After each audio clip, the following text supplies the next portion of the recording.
नमस्कार. श्री स्वामी समर्थ. जय जय स्वामी समर्थ. श्री स्वामी समर्थ. जय जय स्वामी समर्थ. बघा मैत्रिणींनो, मागील व्हिडिओत आपण वसुबारस या सणाबद्दल पाहिले. तर आज आपण धनत्रयोदशीच्या दिवसाची पूजा व महत्त्व बघणार आहोत. या दिवशी धनसंपत्ती आणि आरोग्याची देवता असलेल्या धन्वंतरी देवतेची पूजा केली जाते. या दिवशी सोने, चांदी, झाडू, पितळाचे भांडे आणि नवीन वस्तू खरेदी करणे शुभ मानले जाते, कारण यामुळे घरात समृद्धी येते. या दिवशी देव धन्वंतरीचा जन्म झाला असल्याने आरोग्याच्या समृद्धीसाठी त्यांची पूजा करणे महत्त्वाचे असते. धन आणि संपत्तीची देवता म्हणून देवी लक्ष्मी आणि भगवान कुबेर यांची पूजा केल्याने घरात धनसंपत्ती टिकून राहते.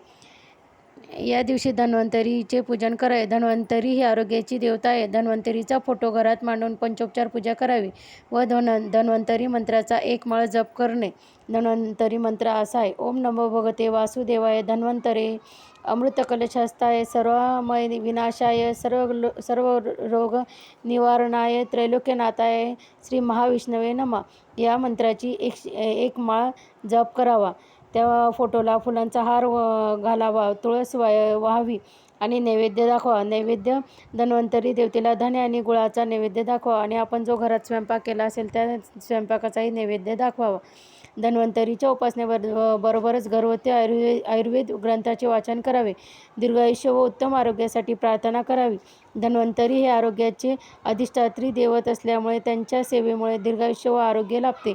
त्या दिवशी एक वेळा विष्णू सहस्रनाम, राम रक्षा गीतेचा 15वा अध्याय आणि एक वेळा कालभैरव अष्टक, एक माळ महामृत्युंजय मंत्र जप करावा. या दिवशी सोने, चांदी, पितळेचे भांडे, धने आणि झाडू यासारख्या वस्तू खरेदी करणे शुभ मानले जाते आणि घरात समृद्धी येते. तसेच या दिवशी आपल्याला यमदीपदान करायचं आहे. या दिवशी सायंकाळी कणकेचा एक मोठा दिवा किंवा मातीची पंती घ्यावी. त्यात तेल व वात घालून तो घराच्या बाहेर दक्षिणेला दिव्याची ज्योत दक्षिणेला करून पेटवून ठेवावा आणि दक्षिण दिशेला तोंड करून व हात जोडून यमराजांचा मंत्र म्हणावा आणि त्याला नमस्कार करावा. यमराजाचा मंत्र: मृत्युनामदंड पाशाभ्या कालेन शामया सहा त्रयोदशा दीपदानात सूर्यजा प्रियता मम. हा मंत्र म्हणून नमस्कार करावा आणि इतर कोणत्याही दिवशी दिव्याची पूजा दक्षिणेकडे तोंड करून करत नाही.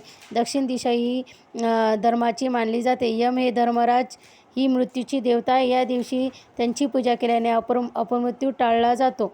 म्हणून आपल्याला या दिवशी यमदीपदान करायचे आहे. हा व्हिडिओ तुम्हाला आवडला असेल तर जास्तीत जास्त लाईक करा, कमेंट करा, शेअर करा, सबस्क्राईब करा. तुमची कुठलेही प्रश्न किंवा समस्या असेल तर मला कमेंट करून सांगा, मी जरूर मार्गदर्शन करेन.